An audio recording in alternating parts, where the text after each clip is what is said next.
Good afternoon, everyone. It's August 14th, the 2020, it's August 20, okay, tongue twister. It's August 14th, 2024. Meeting of Parks, Public Utilities, and Technology Committee will come to order. It is 2:03.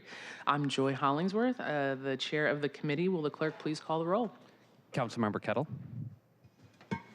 Here. Councilmember Rivera. Councilmember Strauss. Present. Council President Nelson. Present. 4 council members are present.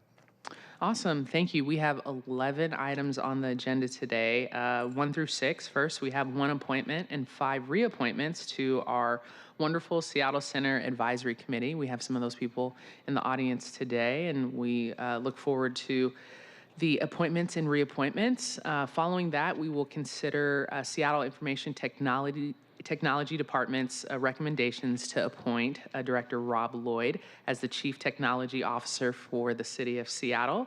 After that, we will look to vote on Seattle Public Utilities 2025-2030 Strategic Business Plan. 9 through 10, we will look to vote on the drainage and wastewater rate adjustments from Seattle Public Utilities. And finally, we will look to authorize a lease with the Washington State Department of Natural Resources. We will now consider the agenda. If there's no objections, the agenda will be adopted. Hearing none, seeing none on Zoom from Councilmember Strauss in his district office, there's no objection, the agenda will be adopted.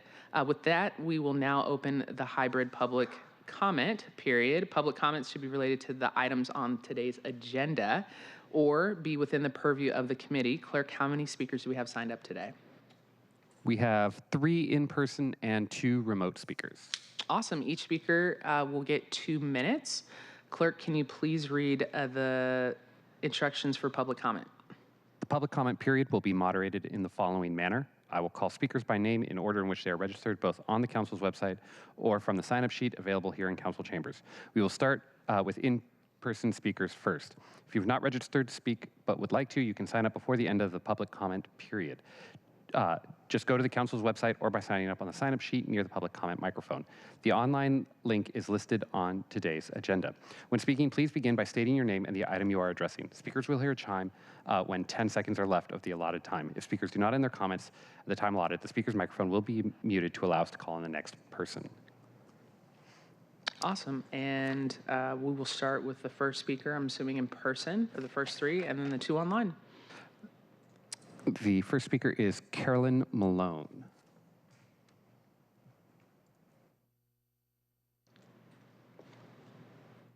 Carolyn Malone from Senior Housing, and this is a housing police issue ongoing. Each time I exercise my constitutional right to protest in front of the bunker at 5th and Cherry, I'm retaliated against by this big male who's hitting on me at 3rd and Union. This morning when I came out of my housing at 9th and Marion, he appeared and spat it on me again twice. I threw a bottle of water at him.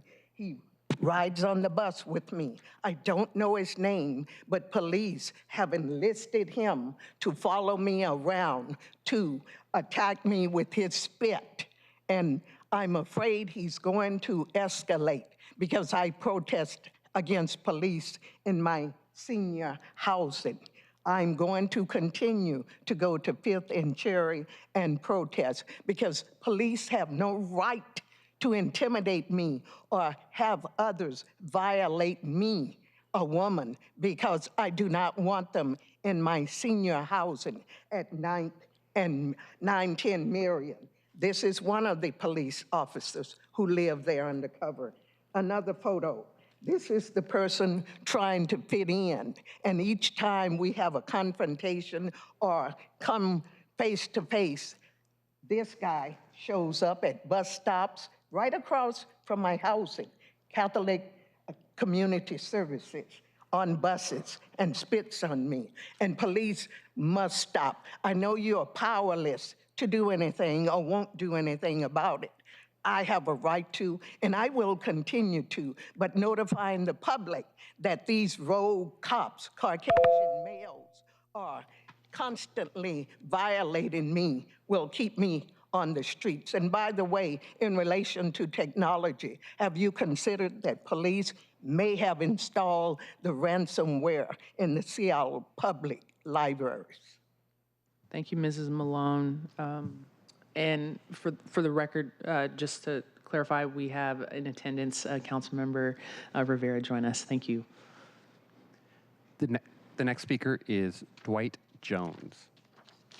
And Mrs. Malone, if I could say something, just to clarify, coming to our public safety meetings would be appropriate as well to be able to articulate some of the public safety concerns that you have as well, as this is the Parks Committee. But I just wanted to throw that out there as well. No, but you guys don't do anything anyway. I understand. Publicize it by the best mode that I can. I understand. I appreciate it. Thank you, Mrs. Malone. Hi, my name is Dwight Jones. I'm commenting about Seattle Parks and their leases with Department of Natural Resources. Really exciting topic. My name is Dwight Jones, and I am one of the owners of Marina Management. We manage 8 marinas in Western Washington. In 2017, we entered into a management agreement with the Seattle Parks Department to manage the city-owned marinas at Leschi. Part of that agreement required Marina Management to renovate or rebuild the marinas.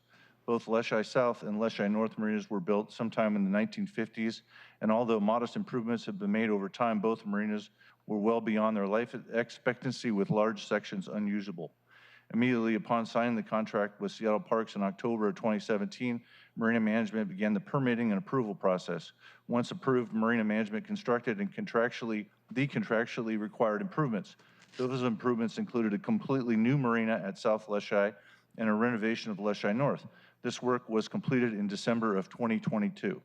SPD is also required to construct a new Leschi South wave attenuator dock to provide guest moorage, replacing the existing creosote-treated structure and ineffective wave attenuators to protect the marina.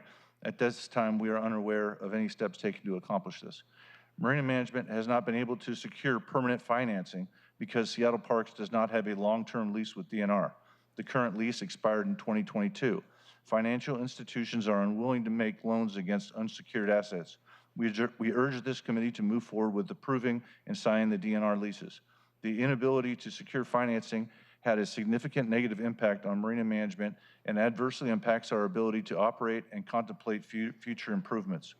Lease Ward's summary and fiscal note document, which you will get later this afternoon, is well done and accurately describes the legislation and its impacts to the city. However, if you have questions or need clarification, please do not hesitate to reach out to me. Thank you for the opportunity to comment. The next speaker is Bill Schreier.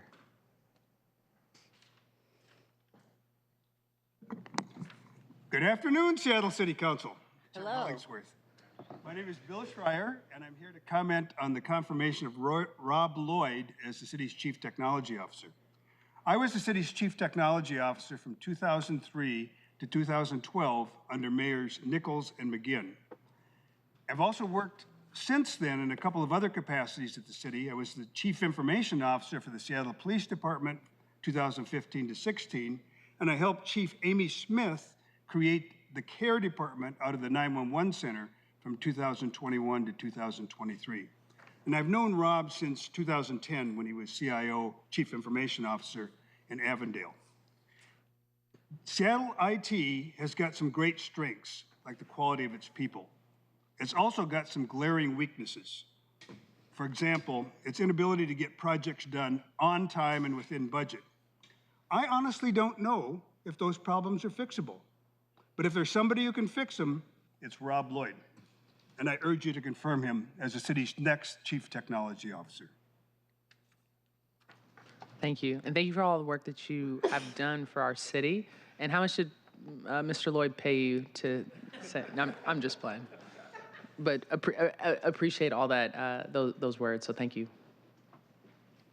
We have an additional in-person speaker, Jay Eldard. Do I have to speak on this topic, or can I speak on any of the things up for the bill right now? You can go ahead and speak whatever is that pertains to the committee. I have a second to comprise my things. Do I have 2 minutes? So what we'll do is we'll go to our online speakers and we'll come back to you if that's okay to give you some time. All right. Go ahead, Mr. Clerk. Once I call a speaker's name, staff will unmute the appropriate microphone, and an automatic prompt of "you have been unmuted" will be the speaker's cue that it's their turn to speak, and the speaker must press *6 to begin speaking. The next speaker is Cynthia Spees.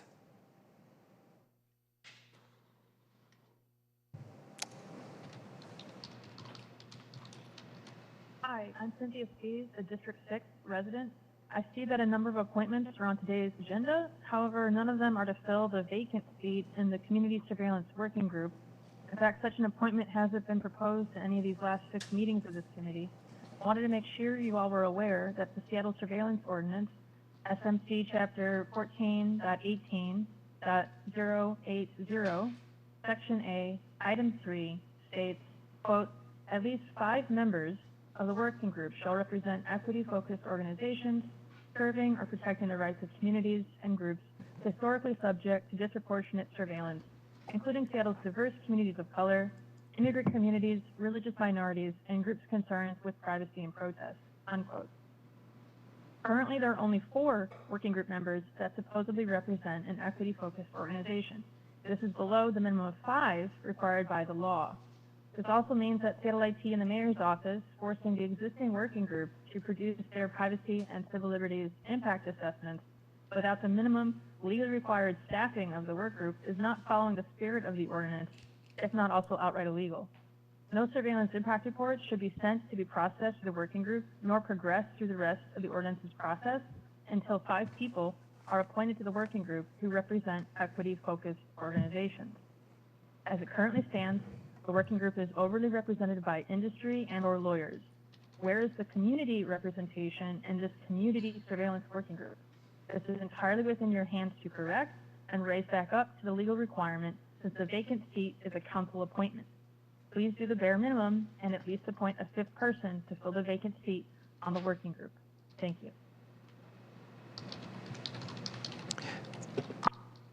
The next speaker is Sabra Schneider.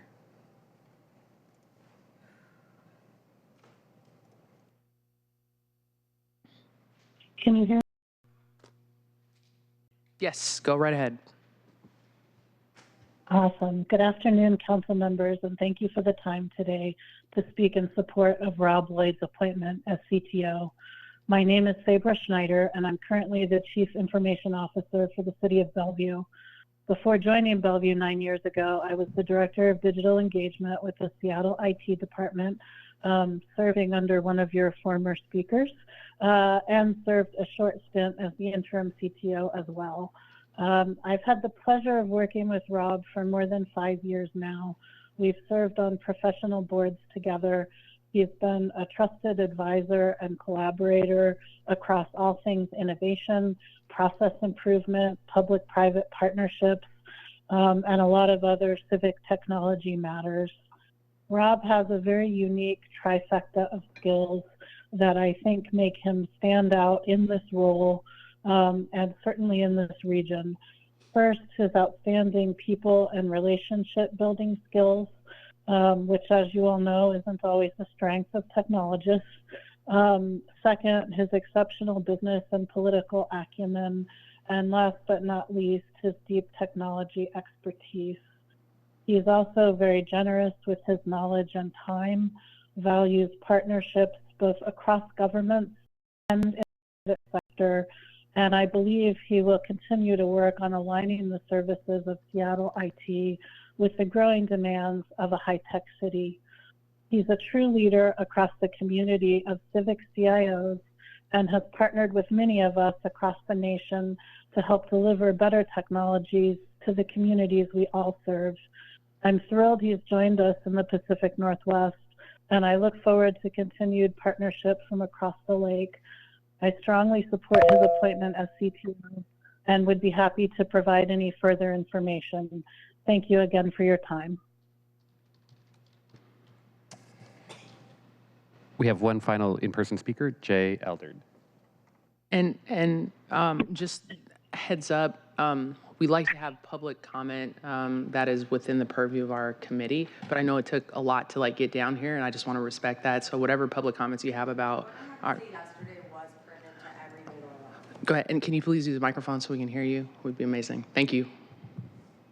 Okay, so I want to address one police brutality here, and I don't know if you guys read my last 3 comments from the previous thing, but as far as I know, SPD trained with the Israeli military within the last 2 decades. We all know what's going on in Palestine right now. For example, these are all, one, other than the detective who gave me her card at Pride, these are all from the last week. This was me being held at gunpoint in Pioneer Square. This was officers forcing me to report in person. They didn't take my report in person. This was a non-solution. This is your card because my rapist lives in your jurisdiction, and so did I. He's not my only rapist. I've been raped 53 times here in a 6-year period. I was a service industry worker, and I worked at nightlife. I was technically trafficked through a lot of service industry jobs. If you get her drunk, if you get her high, weed and alcohol are legal. Drugs are decriminalized, and there's kind of this hush-hush scenario. How many security guards are dealing? Who owned Rebar? Was it a front? Yes. Who owns Supernova? Zachary Levine has been caught up in multiple issues, including, as far as I know, a death with his weed operation. Sarah Nelson owns Fremont Brewery, or at least still owns shares. I addressed this yesterday. I report to 911 when I'm in an escalated issue. However, the officers here do not know how to de-escalate, and seeing someone in uniform triggers a lot of people like me who peacefully protested in 2020 and was hospitalized, misdiagnosed multiple times against my will. The last hit comment about fentanyl was rich, considering she owns a brewery, which is a legal controlled substance. Nonetheless, prohibition proved. So I'm running out of time again. Anyway, I have another report that says I'm having a crisis when I'm reporting another rapist, and that's how this system works. It doesn't. Thank you. If there's no additional people who sign up, we will now proceed to our items of business, and officially public comment is closed. We have a number of appointments before us, which we're really excited about. And we're going to consider all the appointments to the committee at once. And I know that we have a number of people in the audience that are here, so I'd love to invite you all, if you're being appointed or reappointed, to the table. And then while we're doing that, we'll read the items into the agenda, because that's what we have to do. Thank you. Clerk? Agenda items 1 through 6, appointments 2939 through 2944. The appointment of Sally Bagshaw as a member of the Seattle Center Advisory Commission for a term to September 28th, 2025, and the reappointments of Laura May D. Cholette, Gloria Alvarez Connors, Will Ludlam, Matt Mead, and Kamala Saxton as members of the Seattle Center Advisory Commission for a term to September 28th, 2027. For briefing, discussion, and possible vote, speaking today is Marshall Foster, Director of the Seattle Center. Director Foster, thank you for joining us. Would love for you to state your name for the record, and the floor is yours. Thank you very much, Chair Hollingsworth, committee members. It's great to be here. Marshall Foster, Director of Seattle Center. And I'm not going to say a lot because I know you have a very full agenda, but I do just want to, extend share my personal excitement to have a great new commission over the last year. You may recall, well, a lot of y'all weren't here at the time, but last year we brought in a significant new slate of commissioners, which has been a great shot in the arm for the Seattle Center and for the work that we do. And we're excited today to both be renewing a whole group of those commissioners, both new and some who've been on it for a longer term, as well as to introduce a new commissioner, former council member Sally Bagshaw. And I just want to say, I know you all know Sally, but she has been an incredible civic leader in this community for years and years. She has more than 40 years of experience in municipal policy, politics, law, civic leadership.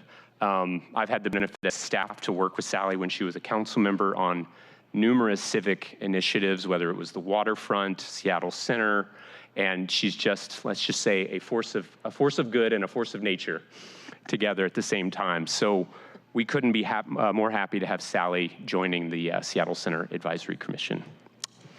So thank you very much. Awesome. And then we also have let me just say this. former city council member Sally Bagshaw, how your resume is amazing, and I know Councilmember Strauss talks so highly of you all the time.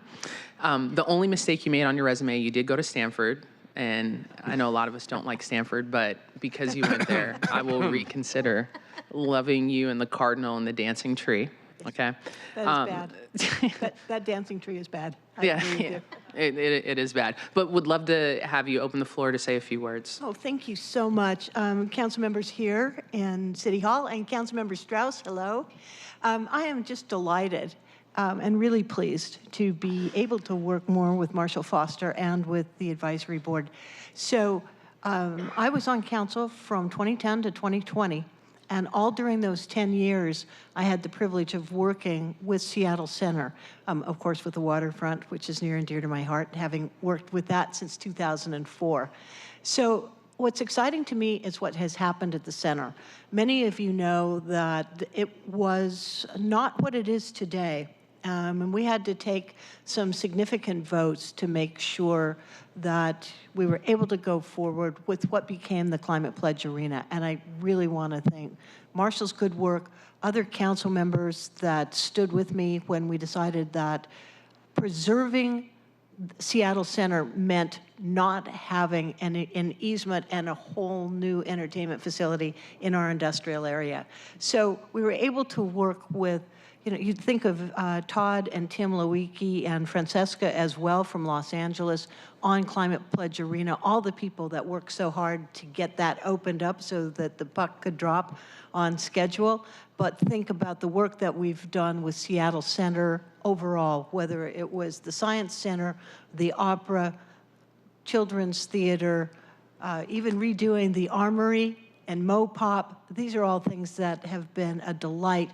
But we've also worked with the Seattle School District, and I want to say huge thanks to all the people that have been working so hard to make sure Memorial Stadium is just rebuilt in a way that is, again, something that honors Seattle Center and the people in the city. So thank you for including me. Look forward so much to working with Marshall. And I told him it's true. Part of the real draw on this committee for me is the opportunity to work with you, Marshall. So many thanks. Well, thank you. I know we're lucky to have your experience to be in this, going from council and all the experience that you've had working in our city and being able to offer that purview on the advisory committee is I couldn't think of a better person. So thank you. Director? Yeah, I'll just add, it's an exciting time to be joining the commission. Laura May is one of our kind of newer recruits over the last year that I was mentioning before, and I think you'd probably agree we have a pretty full agenda right now. As you mentioned, Sally, the Memorial Stadium project will be coming before the council, we hope, later this year. We have growing business on the festival side with an incredible resurgence of all of our festival events, and we're just in the very early stages of a new strategic plan for the future of Seattle Center, which is looking out at the next 10 years and how we reinvest in our core vision as the cultural heart of the Northwest and help put the center on a more sustainable financial footing and position to be successful for the next 60 years. So we're very lucky to have the commissioners we have, Laura May being a great example, as well as a great new commissioner in Sally Bagshaw. So thank you very much.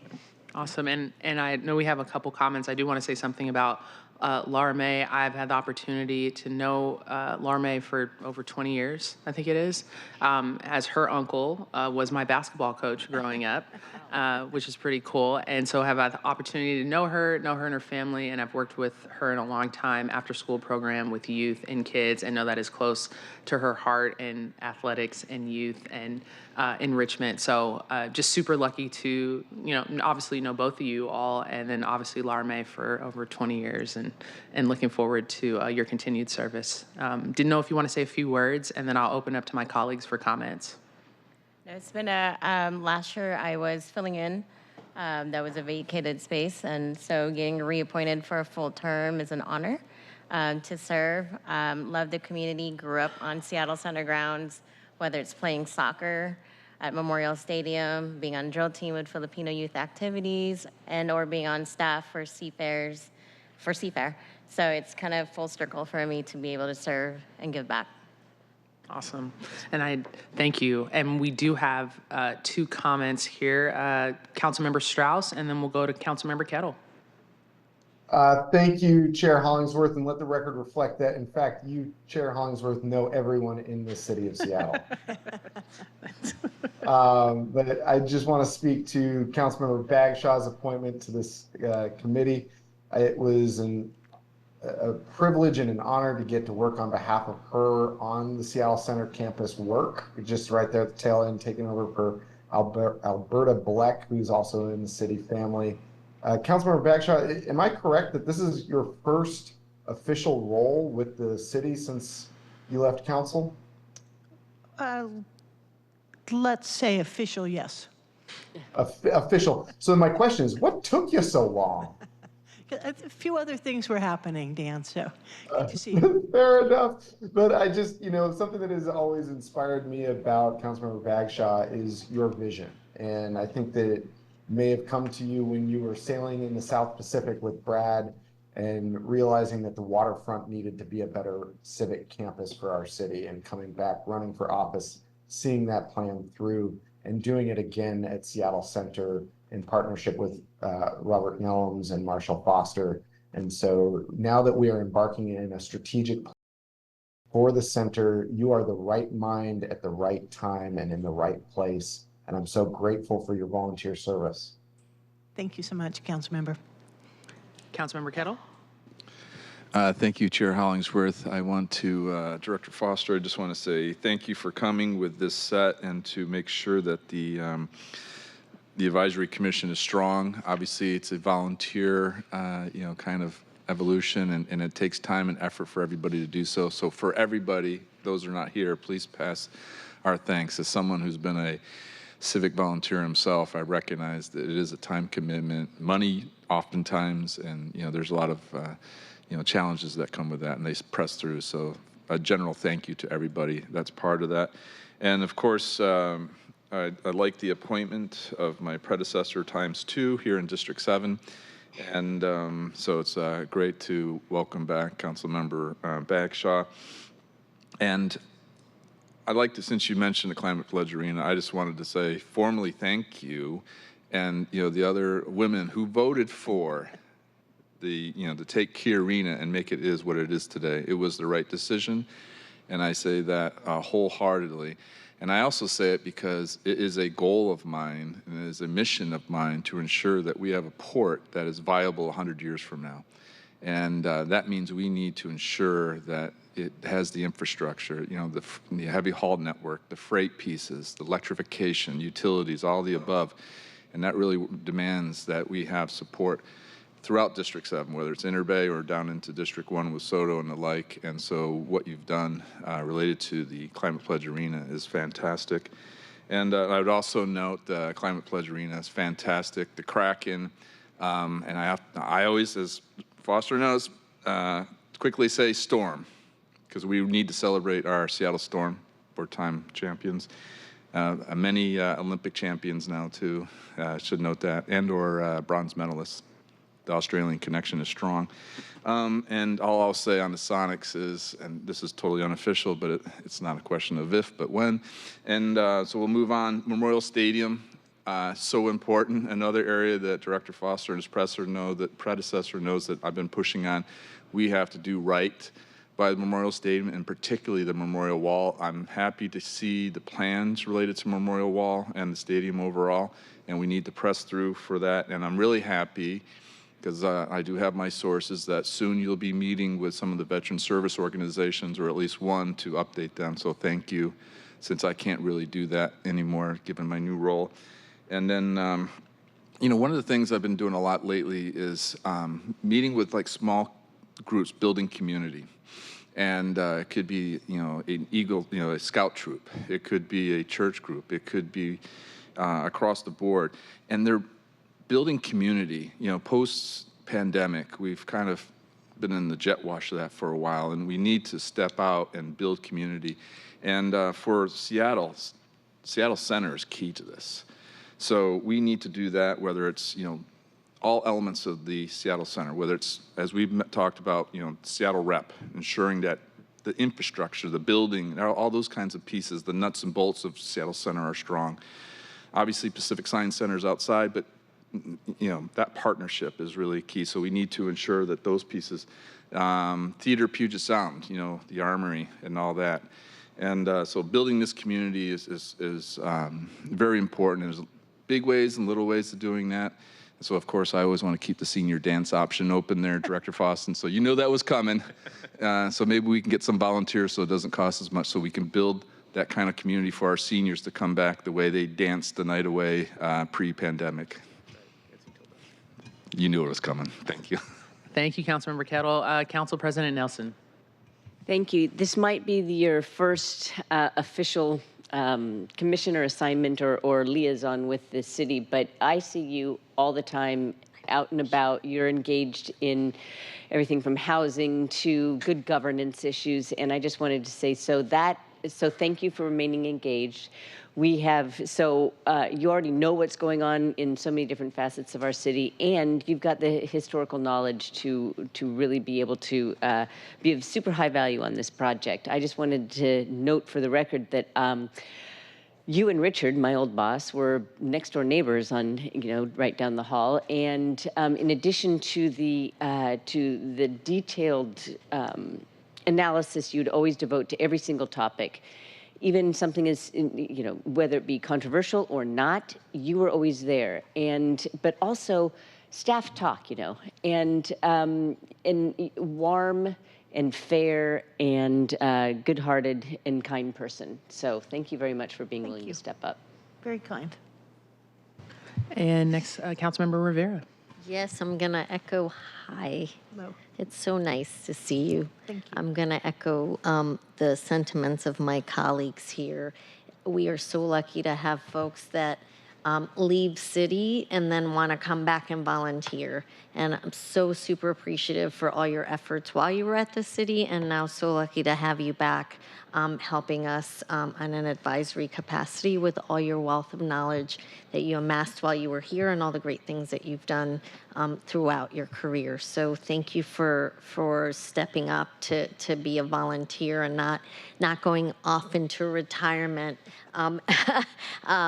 without really wanting to continue to partner with us to make the city all it can be. So super appreciative of yours and all our volunteer. I always say that. We always say that. All our folks who volunteer to take on these roles in an advisory capacity, unpaid.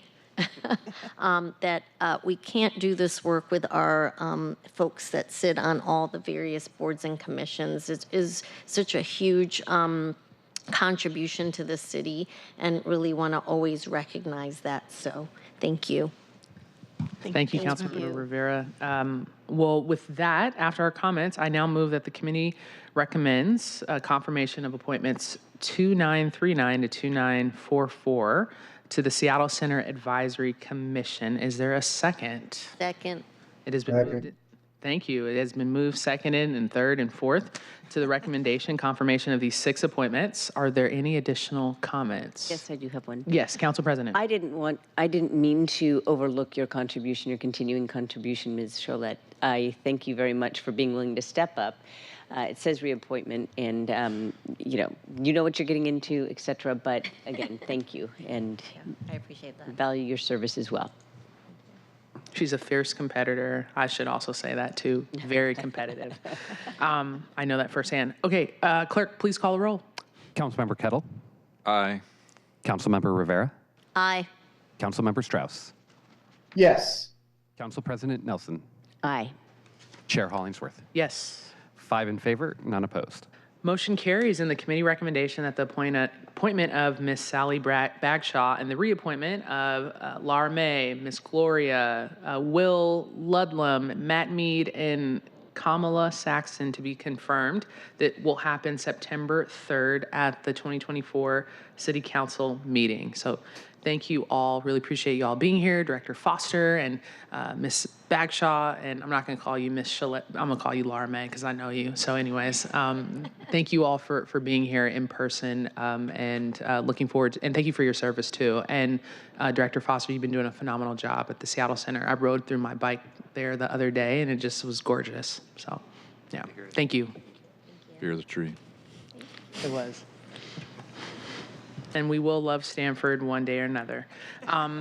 Clerk, will you read agenda item 7 into the record? Agenda item 7, appointment of Rob Lloyd as Chief Technology Officer, Seattle Information Technology Department for a term to August 1st, 2028. For briefing, discussion, and possible vote. Presenting today are Rob Lloyd, Interim CTO at Seattle ITD, and Marco Lowe, the city's Chief Operating Officer. We are so excited. I forgot that Mr. Lloyd is from the Bay Area, so he could be a Stanford, fan. You could be a San Jose fan. You could be a Don fan, USF. You could be St. Mary's fan. That's across the way. Santa Clara. Bears. You could be Berkeley. You could be a lot of things. Just don't say Stanford. Thank you. I'm having a... Do you want him on the record to answer that before I start? Go ahead, please. Go ahead, please. Thank you, Chair Hollingsworth and council members. My name is Marco Lowe, and I'm the Chief Operating Officer for the City of Seattle, appointed by Mayor Harrell. I am proud to have IT among one of the departments in my portfolio. I can't top what Bill Schreier said earlier, but I'll do my best. I'll probably be longer and less effective. It is my pleasure to be before you today to introduce Mayor Harrell's nominee for Chief and Director of Seattle's Information Technology Department, Rob Lloyd. Seattle IT is the backbone that provides secure, reliable technology and leadership to city departments and to ensure these departments can do their job effectively. The Chief Technology Officer has overall responsibility for the vision, strategy, and leadership of the department. This is a role that requires intense and collaborative talents as IT touches so many departments in the work that they do. This role also serves as an advisor to executive leaders on policy issues and decisions, including the selection and effective implementation of large applications, as also mentioned by Mr. Schreier. The mayor selected Rob following an extensive, competitive national search that was overseen and informed by a stakeholder committee featuring representatives from Chair Hollingsworth's office, labor partners, and our own city departments. I want to take a moment to thank the search committee, and all of their work was very helpful to lead us to Rob. I also want to take a moment to thank Jim Loader, who led IT for 3 years in the interim. His effective work was able to get us to a great place that we are today, that Rob will step into, hopefully. Rob has hit the ground running, already working on the budget that was submitted to CBO, and also presenting yesterday at a cabinet meeting on the city's adherence to the ADA on our outward-facing websites. Council members, I know you each have a commitment to good governance and carry an expectation of excellence when it comes to an effectively operating local government. After spending time with Rob, I hope you recognize his talent and capability will exceed your expectations and serve him in this role. With that, let me turn things over to Rob to offer his introductory remarks. Good afternoon. You press the button that's on there, it should go green. Yep, I got it now. That was hardware. Good afternoon, Chair Hollingsworth, Vice Chair Nelson, and esteemed committee members. Thank you for your time today, for the work of the mayor and the hiring and interview teams that brought me here. The Seattle Information Technology team, city departments, and our partners have welcomed me with warmth. My family and I are truly grateful to have found such a vibrant and supportive community to call our home. I was drawn to Seattle by the One Seattle vision and my previous experiences with Seattle colleagues like Bill. The vision of tackling the toughest challenges of large cities, public safety, homelessness, blight, equity, transportation, climate, and sustainability, all head-on through partnership with honest data and using the power of technology and transformation matches my career's work. It's a mission I am eager to contribute to and help achieve. My encounters with Seattle colleagues and friends over the years have consistently reinforced that here are peers who help lead the way on the nation's critical issues. Since my arrival, I have now met with over 250 Seattle teammates, department colleagues, and council members. It's clear to me that we have both the foundation and the inspiration to do remarkable work together, building on successes of the past. I've shared with the Seattle team that we have 759,915 Seattleites counting on us, giving us a compelling reason to strive for excellence every single day. Our mission will be realized by unleashing the brilliance of 13,000 city employees, including the Seattle IT team, as well as our community. Our focus will be on empowering our partners in departments to deliver exceptional municipal services and to achieve the mayor's and city council's direction. As resources become more limited and expectations continue to rise, technology will actually be the bridge for that gap. So far, I've heard and seen opportunities to improve the ease of customer-facing processes for residents and staff, significantly enhancing our project effectiveness and road mapping, continuing our cybersecurity and resilience work, and optimizing our technology architecture and costs. Our staff and partners are aligned on these priorities, which will drive a culture of IT powered by people. Our culture and my commitment to you and to the community is that you will always have an IT partner that will act with integrity, collaborate effectively, and that masterfully leverages technology and innovation to unlock the full potential of Seattle's people. I am genuinely excited by the future that we will build together. Taking a moment, I would like to recognize my colleague, Jim Loader, for his leadership and steadiness as interim CTO. He guided Seattle IT with care when it was needed, and he deserves a world of credit for that. Finally, a special thanks to my wife and daughters and in-laws who have been advocating for our move to Seattle for some time. My wife even bought Kraken gear before she knew what sport the Kraken even played. So kudos to your marketers for that. I am incredibly fortunate to have a loving and supportive family who understand how much the public mission means to me and my passion for taking on big challenges to help communities. It is a gift to have this opportunity to serve Seattle, and I'm happy to answer any questions that you have of me. Thank you, and thank you, COO Lowe, for being here. It's a long title. And then obviously our interim director, Lloyd, for being here. I'm going to open up to my colleagues before I make my comments, and we'll look down to my right if anyone has any comments here. Councilmember Kettle.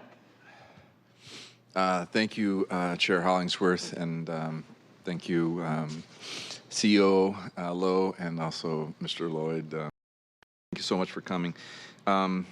We had a conversation talking about, some of the elements of Seattle IT, and one area of interest for me, is within the public safety side of things. And obviously, we talked about the rollout with the Seattle Municipal Court and the City Attorney's Office, how to do things better, ensure that we're all set. But I also talked about that, we're in a new era and where we're bringing that alternative response. We have the care department led by Chief Barden. I'm probably saying that for the first time officially. It's LinkedIn official as of yesterday, so I feel safe saying that. But Chief Barden now leads the care department. And this is a new area, with the 911 call center, but, bringing in the different pieces. And I've been one to say, as someone who's gone through these kind of processes in the military, that there's going to be some major course corrections, no doubt, over the next 5 years in this alternative response base that we're dealing with. And IT is going to be central to that. And two things. One, encourage you to meet with her. And then secondly, if you have any thoughts on that specific area, go ahead. Absolutely, and we actually have already met. So we talked about a couple things, and let me categorize them into 3 different areas. One is you've done the hard part already by taking the kind of bold move to say that we can try something different. The PSAP, the Public Safety Answering Point model, has been pretty entrenched for a long time. But the ability to have situational awareness, to take the alternative acuity response model, it's ripe for innovation. You're right that that's going to mean that we might get some things wrong, but we're going to get a lot of things right and try things that can be very much better. And so the director and I have talked about what that means in terms of the call systems, call handling, analytics, and what we have to do in terms of investing into the CAD call answering and records management system, and the analytics we want to put in whose hands. And area 2 is what that roadmap looks like. And so the strategic work that IT needs to do across police, fire, and care, and what is the priority list of what makes them better off in year 1, year 3, and year 5, and that long-term roadmap and the investments we need to make, and how we need to list that out for the organization and what council needs to see in the budget process. that's going to be that roadmap and investment path. And then the last is how that connects with other things that the city needs to do. Public safety, and you'll hear me say this a lot, is there was a time when there were swim lanes in government. There was just policing issues, there were just transportation issues. That's past. Now, instead of swim lanes, we have water polo. Government is about single goals where we all swarm and work together.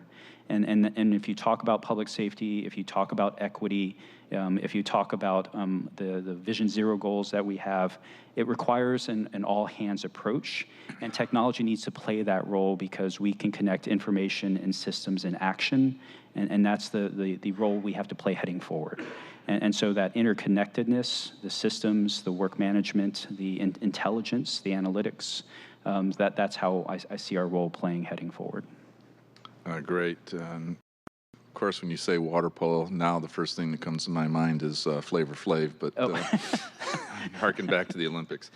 I have three questions. Second one is IA. I think 2 weeks ago now, I was out at Redmond, and I'll be having a follow-up in South Lake Union with another major tech company, and IA has the opportunity to do some, real big changes, and I think of it relates to good governance. You mentioned a little bit in terms of the customer facing. I can't remember exactly how you phrased it.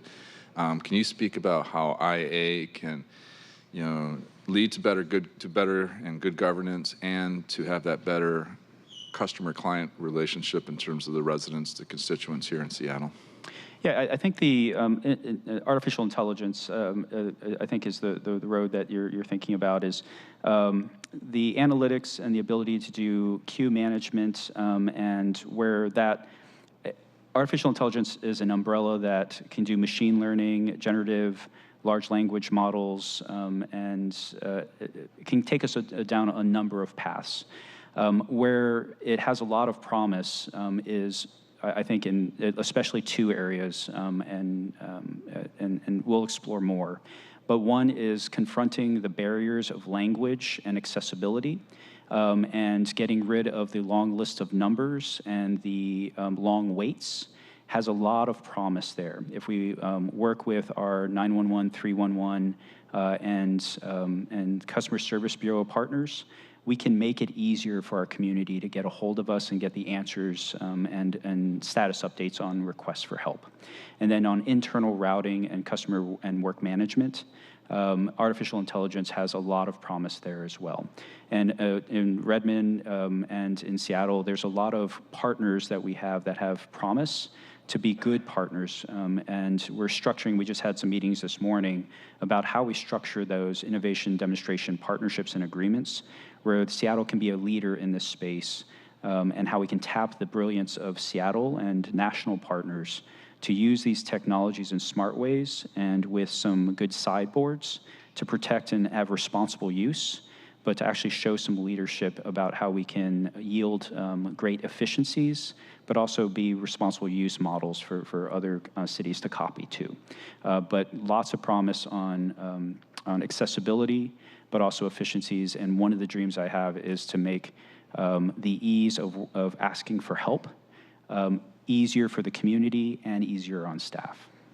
Thank you. And yes, AI. I got too many acronyms in my head right now. I wrote too many down too, which leads me to my next question, because I saw in your background Chief Security Officer. Yes. And I formerly used to be an SSO, Special Security Officer. So I used to be responsible for all the top secret information systems, the physical spaces, and the personnel issues for an aircraft carrier. And so one of that is, in the military sense, it's one thing, but I think about our library system, these denial of service and these attacks, ransomware, and all the like. That's a bigger and bigger problem. It's going into healthcare now. How do we keep our city IT safe, and what can we do to avoid challenges what we've been facing with our library? I think the call to action is it's going to be continuously harder. We have to be careful what we say in public always because of the critical infrastructure nature. But the goal, I will say, is always that we keep our incidences few and small, that it's one of those things that we can no longer say that we have to trust and verify and make sure that we have coordinated action and that we can always prove that there's intentional security at every level. From our bonds to our insurance to our auditors, there is now representation that they require for materiality that we verify security is absolutely addressed. And council, the mayor and council will have to see and hear more of that on a consistent basis. And then our partners at the federal level, from Homeland Security to the Cybersecurity Infrastructure and Security Agency, we have very close partnerships with them, and they're extending into the state level and then to the local agencies. Secretary Mayorkas and Director Easterly have made the local level and districts and utilities a priority for the exact reason that you're mentioning, council member, because the risks are now growing and almost insurmountable for some local agencies because it has been unaddressed for too long, and we inherit some of that risk by association. Seattle has a very mature approach, and I'm going to be very careful what I say in public, but we're going to be relentless on the security and resilience front, and Director Curry, Meyer, and I have had those conversations as well, including drills and exercises. So you're going to see a lot of activity and relentlessness on that front from me. Thank you for including that last part. OEM's very important, but not really appreciated element of our public safety arena and across city government. So thank you because that's a great tie-in. So I appreciate that point. Council President Nelson. Well, you had me with Bill Schreier's comments. So, but that's a strong endorsement. My question is, number one, has Seattle ever had, has the department ever had a strategic plan? I noticed that is one of your priorities in your question answers. It's had strategic directions. From what I've seen, there has been, let me answer this in a sharp way. There has been strategic direction documents, and I will say that I'm working on a strategic plan now. And the strategic direction that you will see from me actually is one that we will maintain every 3 years. And it involves listening and working very closely with departments to set an IT architecture and direction where we say every 3 years we're saying what departments are heading on in a 1, 3, and 5 year roadmap. And the reason for that is when I look at the IT architecture and technology stack for the city is it's very diffused. We have a consolidated IT department, but if you look at our technology stack, it doesn't look like it. We have a couple of everything. We have 5 to 6 CRMs. We have a number of database platforms. We have a number of analytics platforms. And so when we try to do customer service, when we try to do unified direction, it's really hard because we have 6,000 integration points instead of 600. And so the plan I'll set is when we see consistencies across departments, our job as strategic technologists is to marry up that direction, invest in one direction, hopefully, and make exceptions from there rather than buying a couple of everything. And that makes it easier for us to manage, easier for us to secure, and easier for us to deliver services. So on your point, there has been strategic direction set, but not in a, as I can tell, in a strong unified way that stretches across the organization, but I'll be bringing that to you. Great. It does seem as though that could perhaps address some of the issues that were hinted at in public comment. We have, we sometimes hear from departments that come to us to talk about the difficulty or the slowness of a rollout of a technology. And then it seems to me that technology changing so fast, those projects can take so long that now we're behind, we're behind the pace of technology when it comes to what would allow us to work most efficiently in a cost-effective way. So I'm sure you're going to start looking at that. At the same time that we have internal challenges, we also, it appears to me, have a lot of external opportunities. I mean, we do live in a tech town, right? And I always think there's so many companies and so many smart people out there that think in their minds, why don't they do this or why don't they do that? Meaning the city. And not to set you up as as a sitting duck for a whole bunch of vendors out there, but I'm wondering if in developing your strategic plan, do you have any thought about asking or just, I don't know, meeting some of our leaders out there and who've watched the city maybe struggle in certain areas in technology implementation. Were you thinking about looking externally for not necessarily advice, but just to sort of bridge that gap between the City Hall and the technology excellence that exists out there? Absolutely, and that's actually where I've known Bill and Sabre Schneider, who spoke, is that public partnership model that I've had a lot of success with.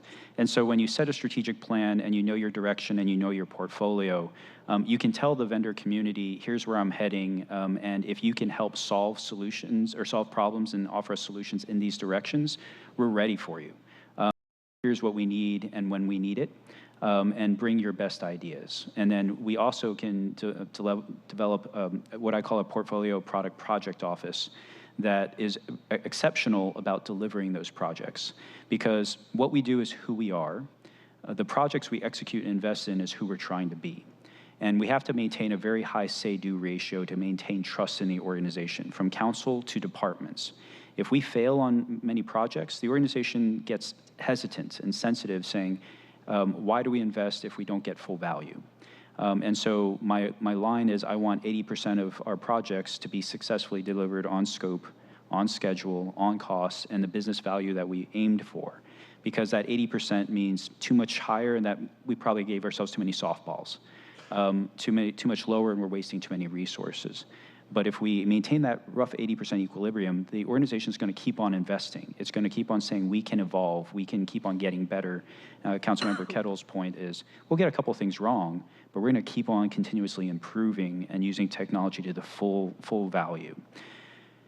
That's also a signal to the community, and that's where I had a partnership with Zoom, for example, when they were a $20, $30 million company. We helped invent some of their public meeting technology, and then when COVID hit, we had that partnership, and they turned into a $30 billion company.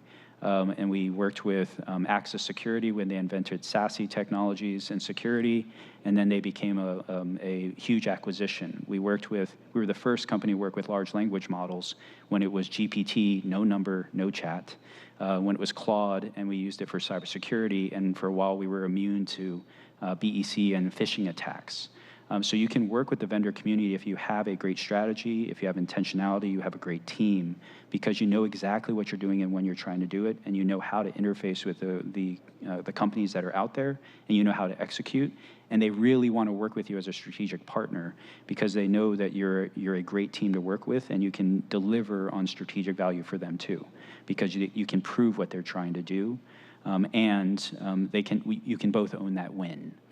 So they don't look at you as just as a sales target, which I hate, but they look at you as a strategic partner, and they're trying to do something different and better with you. And Seattle has a treasure trove of those potential relationships, but we have to be a good partner in our own right. I thank you very much for that perspective. I hadn't thought about that. I just don't want to miss out on any opportunity because we have so many challenges, permitting being one is addressed in your answer, but also homelessness, for example. Somebody said, why don't you have real-time menus of housing units that are open right now so we can get some, the list goes on. So thank you very much for your answer. Thanks. Thank you. And trying to recognize other colleagues if they have comments before I make my final comments. Seeing none. From Councilmember Rivera? I'd just quickly say that I had the opportunity to meet with Rob earlier in the week. Always very much appreciate the opportunity to meet with folks ahead of time so we can have a conversation and get questions answered. And so I don't have any for you today. Appreciate you being here. Appreciate you for being here. And I look forward to taking the vote. Thank you. Awesome. I want to thank, and this has been said before, but thank the former interim CTO, Jim Loader. The amount of time I got to know him, a short time for a couple months now, has been very delightful. And also, I can see why the executive and the team, and I know that our office was involved with the search committee, and meeting you, Rob, has been great. Sorry. Interim CTO, Rob Lloyd. Meeting you one of the best things that us connecting your vision for where you want the department, the shared, I talked about we have a world-class city. People really expect world-class services, and they really want a world-class IT department, and how important it is how we interface for our community, what that looks like for Seattle to make transparent access for folks to be able to navigate our city website, or how they're paying bills or contacting offices, whatever that looks like, and making it easier for them and that piece. And I know that's one of the things that we shared and talked about, and just really appreciate you and your family making the move up here to Seattle, and hopefully you enjoy your time here, and we'll make sure that you enjoy your time here. With that, I move that the committee recommend confirmation of the appointment of Rob Lloyd as the Chief Technology Officer of Seattle Information Technology. Do we have a second? Second. Thank you. It has been moved and seconded to recommend confirmation of the appointment. Are there any final comments from my colleagues? Awesome. Last comment, really important before we take a vote. Are you a Stanford fan? I did do a program at Stanford, yes. Did. Oh, that's going to waiver my vote. Okay. It is an ugly tree, but he's funny. Be reconsidered. I'm just playing. Okay, will the clerk please call the roll? Councilmember Kettle. Aye. Councilmember Rivera. Aye. Councilmember Strauss. Yes. Council President Nelson. Aye. Chair Hollingsworth. Yes. 5 in favor, none opposed. Awesome. The motion carries. The committee recommendation of the appointment will be confirmed, and it will be sent to September 3rd, 2024 for the city council meeting. Thank you so much. Looking forward to seeing you at our council meeting. And thank you, COO Lowe, for your words and comments, and looking forward to working with you with our IT department. Thank you as well. We can clap. Jazz hands. No, I'm just playing. Will the clerk please read the agenda item number 8 into the record? I'm just playing. Agenda item number 8, Resolution 32136, a resolution relating to Seattle Public Utilities adopting the 2025 to 2030 Strategic Business Plan and endorsing a 3-year rate path and subsequent 3-year rate forecast to support the strategic plan update. For briefing, discussion, and possible vote. Awesome. Thank you, Brian Goodnight from Central Staff. We always appreciate when you come here and give us your expertise on the SPU business plan. And I know that we do have SPU in the audience if there are any questions. So definitely want to thank you for being here. So please say your name for the record and jump right in. Great, thank you. Good afternoon, council members. Brian Goodnight from Council Central Staff. So this is the committee's 3rd discussion of Seattle Public Utilities, or SPU's, proposed 2025 to 2030 strategic business plan. The committee received a presentation from SPU at its June 26th meeting, and received a presentation from the chair of SPU's customer review panel and from Central Staff on July 10th. As a brief reminder, every 3 years, SPU engages in a planning process to update its strategic plan for all 3 utilities, and that's drainage and wastewater, solid waste, and water. The planning process is a chance for SPU to reevaluate its priorities and project its operating and capital program requirements, and is also a chance for council to weigh in on those on the proposed direction. So as you've heard at the prior meetings, the combined average rate increase over the 6-year period that's covered by the proposed plan for all 3 of the utilities is 4.7%. And 3 primary factors contributing to those increases are higher than expected increases in wastewater treatment costs, increasing operating expenses due to inflation, and increasing capital expenditures due to regulatory requirements, aging infrastructure, and then increased interest rates as well.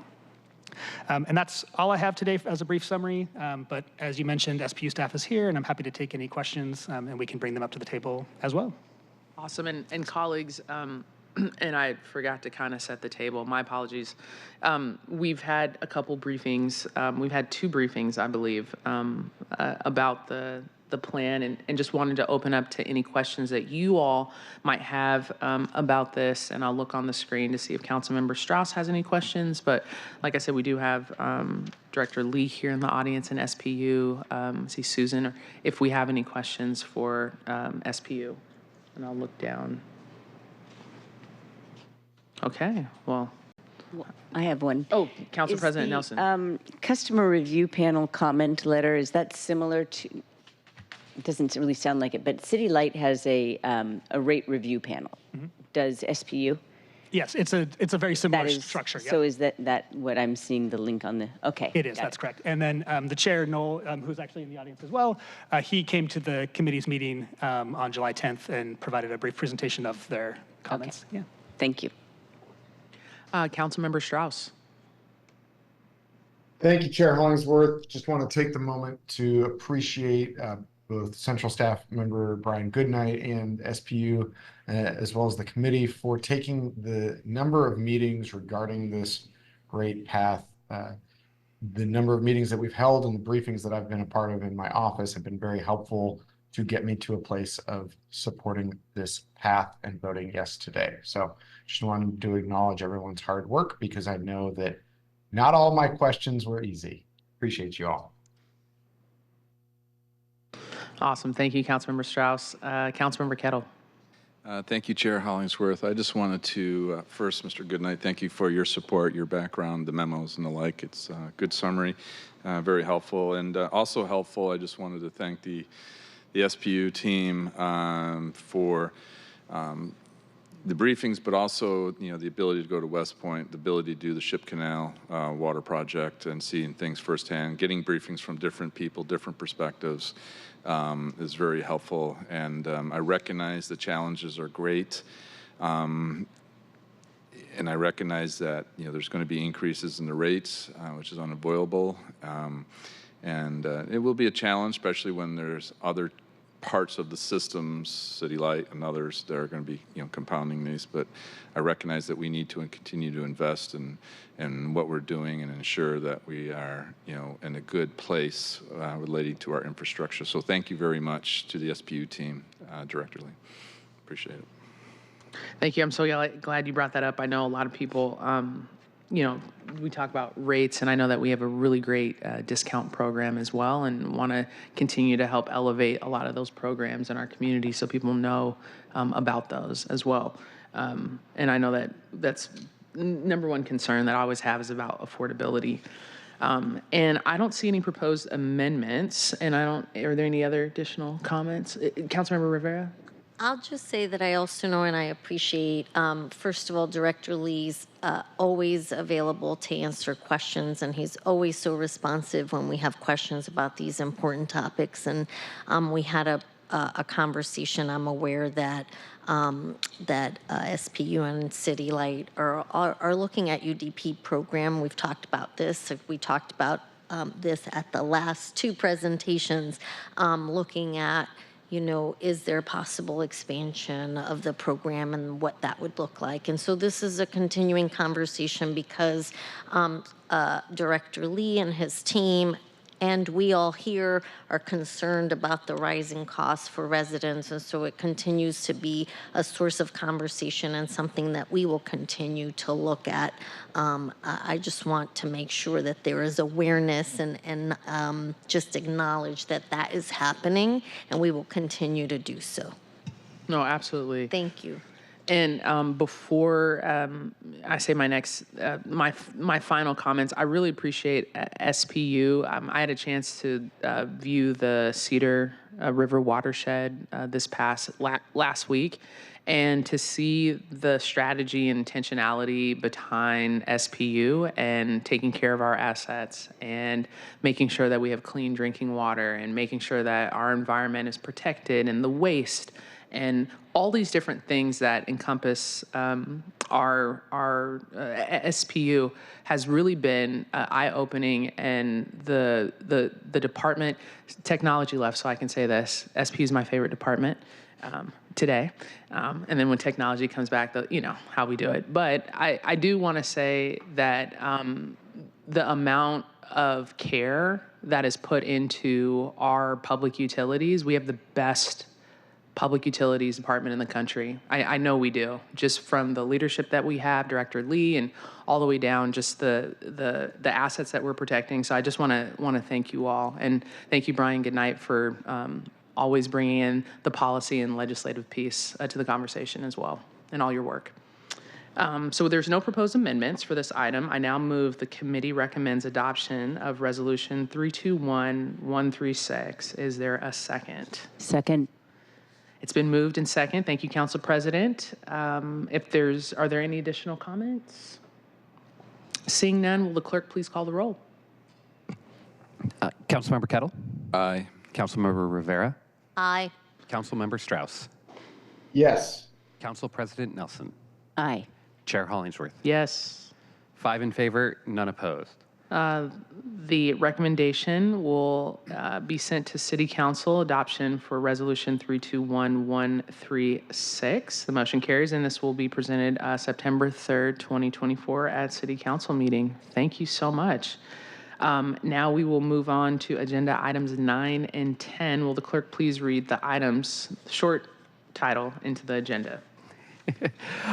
Council Bill, Agenda Item Number 9, Council Bill 120819, an ordinance relating to drainage services of Seattle Public Utilities, adjusting drainage rates and amending sections in 21.33 of the Seattle Municipal Code to reflect adjusted rates. Agenda Item Number 10, Council Bill 120820, an ordinance relating to wastewater services of Seattle Public Utilities, adjusting wastewater rates, amending sections 21.28 of the Seattle Municipal Code to reflect adjusted rates. For briefing, discussion, and possible vote, presenting is Brian Goodnight from Council Central Staff. Awesome. Colleagues, you may recall SPU presented on this topic last committee meeting. Brian Goodnight has prepared a central staff memo on the topic. Brian, please reintroduce yourself, and you can just jump right into your comments. Okay, thank you very much. Still Brian Goodnight from Council Central Staff. As you mentioned, this SPU briefed on this at your last meeting on July 24th.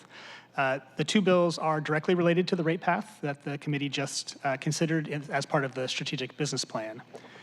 So again, there's 3 different utilities that SPU operates, and although the committee just voted to endorse the rate path for all 3 utilities for the next 6 years, the council, the way you actually implement the rates is through via ordinance. That's how you officially set the rates. So the council typically considers rate-setting legislation for 1 of the 3 utilities per year, and they're set for a 3-year period of time. And so this year, 2024, is the year for drainage and wastewater utility. And there are 2 separate bills because 1 bill is required for the drainage line of business and 1 is required for the wastewater line of business. So the bills before you today would set rates for 2025 through 2027. Prior to this, the most recent update for drainage and wastewater was in September of 2021, and that established rates for the 2021 through 2024. So in terms of the proposed rates, as previously described, the proposed rates for drainage are 5.0% for both 2025 and 2026. It slightly goes up to 5.1% in 2027. And then for wastewater, the proposed rate is 5% for all 3 years. And just to help determine the proposed rates, SPU staff, each time they come up with one of these cycles, performs a detailed rate study, and that revises key assumptions. It projects customer demand, determines the level of resources that the department requires to meet all of their financial policies, and then they also calculate the revenue requirements for each of the systems. And just as a note for reference, that detailed rate study is attached to the summary and fiscal note for each bill as Exhibit A. And then my final comment, lastly, for the first bill, so for Council Bill 120819, there is 1 technical amendment that's on the agenda, and that was prepared at the request of SPU. It's posted to the agenda as Amendment Number 1, and it would revise the definition of the term highly infiltrated pervious surface. The legislation as it was transmitted inadvertently included language related to the previous eligibility requirements for the low impact discount program, and this amendment would just correct that error. So again, as mentioned previously, SPU staff obviously is in the audience in case we need to bring them up if you have questions that are more technical than I'm able to handle. So, and that concludes my remarks. No worries. Thank you, Brian, and thank you for your analysis. I will pause before I make my comments to see if any of my colleagues have any questions. I have a question that's motivated by your memo. There's a nexus between the accomplishment rate and the rate path. And you note that if the department overperforms on accomplishment, that could require an increase in rates that were accelerated more than normal, what is proposed right here. So are changes in accomplishment rate, are they decided in order to slower the rate of increase of people's bills, or is it a function of something happened and this project took longer or something like that? I mean, typically, so what they set, so this is more related to the previous item, the strategic business plan, but they try to right-size it based on historical performance. So there's a number of reasons why projects get delayed over time. Typically, they have a certain amount that they want to do, and they may need to move resources if supplies aren't prepared. Obviously, the pandemic had a big impact in terms of performance. So it's not a strategy to underperform on the CIP, but where they set the rate and it kind of adjusts over time is to try to right-size that based on their historical performance. So it does definitely have an impact on rates.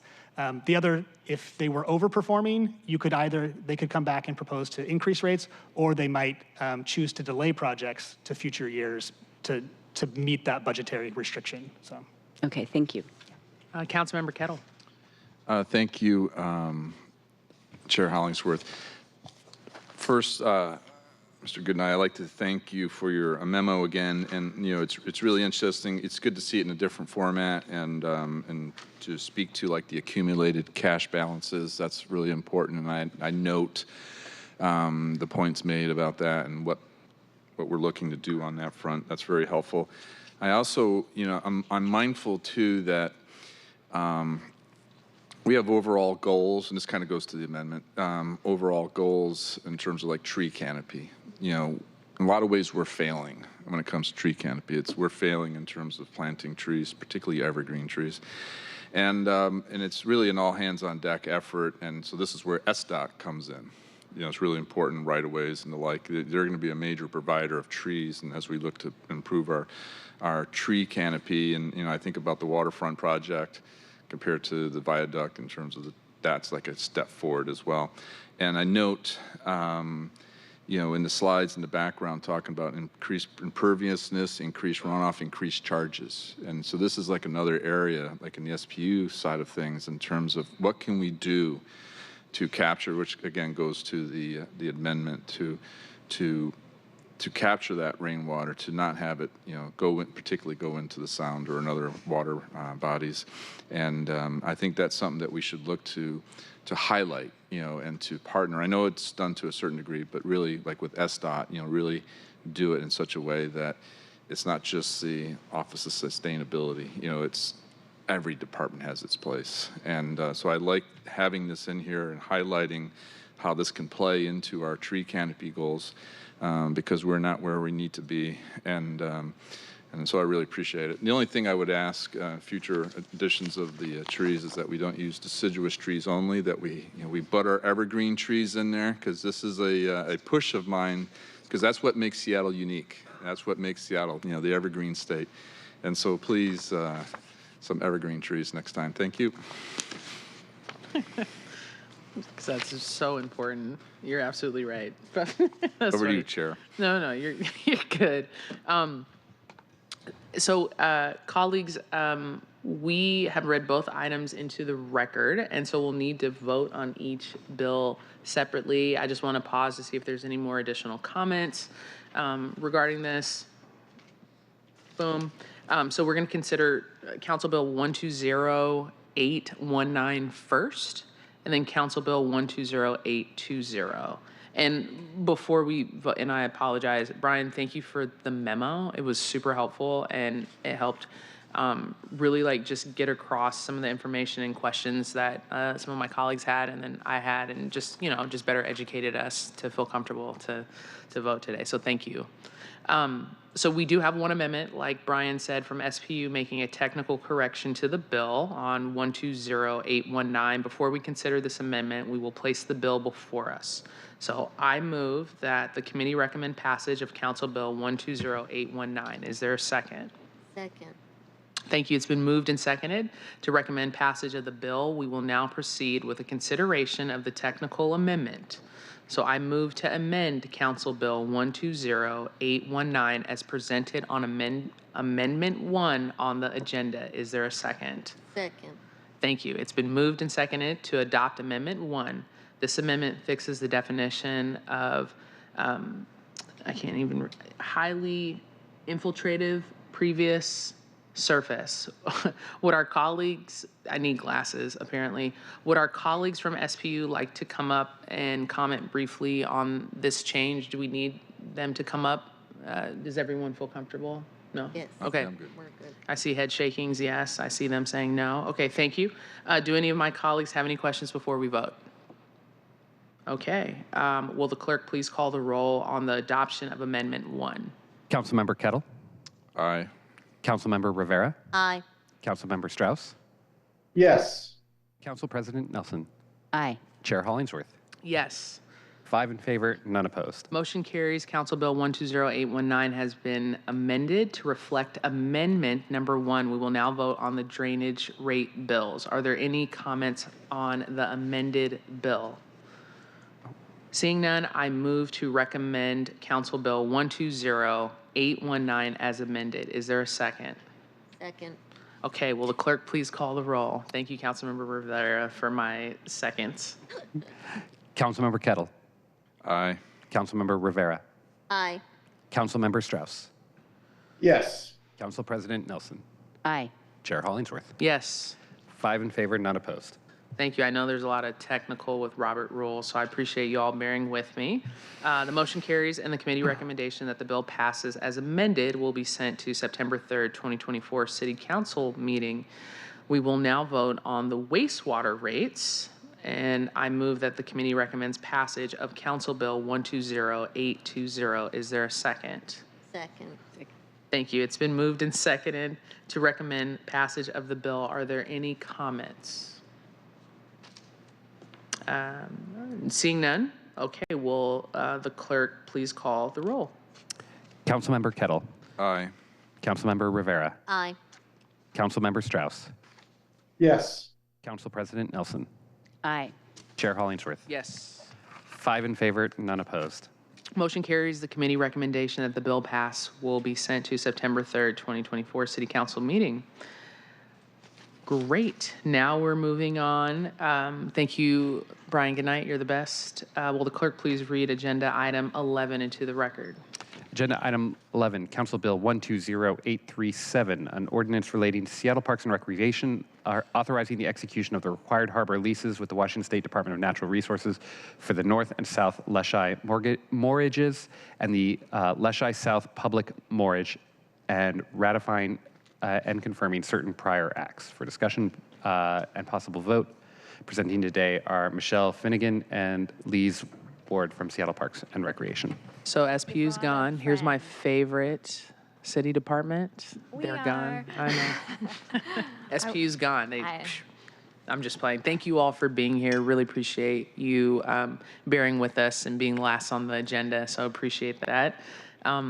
Please, while we're getting the presentation loaded up, please introduce yourself for the record, and then you can jump right into your presentation with my favorite city department. Thank you.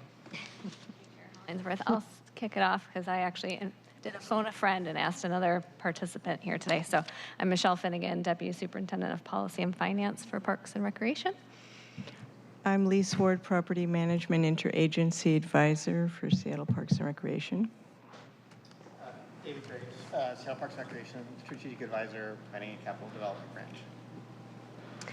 And I will kick us off. Council members, thanks for having us here. We are excited to be here today to meet one of the requirements set forth in our 2017 contract with Marina Management for the improvements, maintenance, and operation of our moorages on Lake Washington. And that requirement is to make a good faith effort to execute and extend the DNR leases associated with those properties. Fun fact, I realized in preparing for today that contract, I don't even know if Dwight knows this, was actually passed by City Council on this day in 2017. So since that passage and the contract was executed, Dwight Jones and his team at Marina Management have been excellent partners and operators of these facilities. And we appreciate his patience and advocacy to ensure that we and the staff at DNR prioritize this important work that got a bit stymied during the pandemic. We also appreciate you, council members, for considering this legislation as item number 11 on your agenda today. And with that, I will turn this over to Lise Ward to continue our presentation. Council members, Seattle Parks and Recreation has had a long history with mortgages at Leschi, starting when the Port of Seattle had jurisdiction of the waters, and later by state law that jurisdiction was transferred to the State Department of Natural Resources, otherwise known as DNR. We last entered into these 30-year leases with DNR at North and South Leschi in 1992. And 30 years sped by, the lease terms have ended. We're on a sanctioned holdover status, and we have a concession contract with Marina Management. That contract stipulates that we enter into these renewed leases with DNR, and so we're fulfilling our obligation underneath the Marina Management Agreement. So this legislation authorizes Seattle Parks and Recreation to enter into the renewals of the two 30-year lease agreements at North and South Leschi mortgages. It also requests the approval of a new lease with DNR for parks construction of a South Leschi transient public mortgage facility. So this legislation requests your approval for 3 separate documents. And just maybe a moment to talk about definition. The 2 existing leases for North and South Leschi are called inner harbor leases. So they go from the point where the park's property ends to a line drawn in the water that's called the outer harbor line. And then the outer harbor goes beyond that line. So the 2 North and South Leschi leases are inner harbor leases, and the transient mortgage lease is called an outer harbor lease. And DNR can only grant those to other government agencies. To sort of clarify what we're talking about, the areas that we're talking about here, the photo on the north outlines the North Leschi lease area of the North Leschi Marina in yellow, and it stops at that outer harbor line that I was just describing. The photo on the right shows the 2 other leases in this legislation. So the small rectangle is the renewal of the South Leschi Marina lease, inner harbor area, and the backwards L is the new lease for the public transient mortgage facility, as well as restoration or renovation or replacement of the wave attenuators that you can see in the middle of that lease area there. They get battered a lot by the waves and winds, and help protect the investment behind them.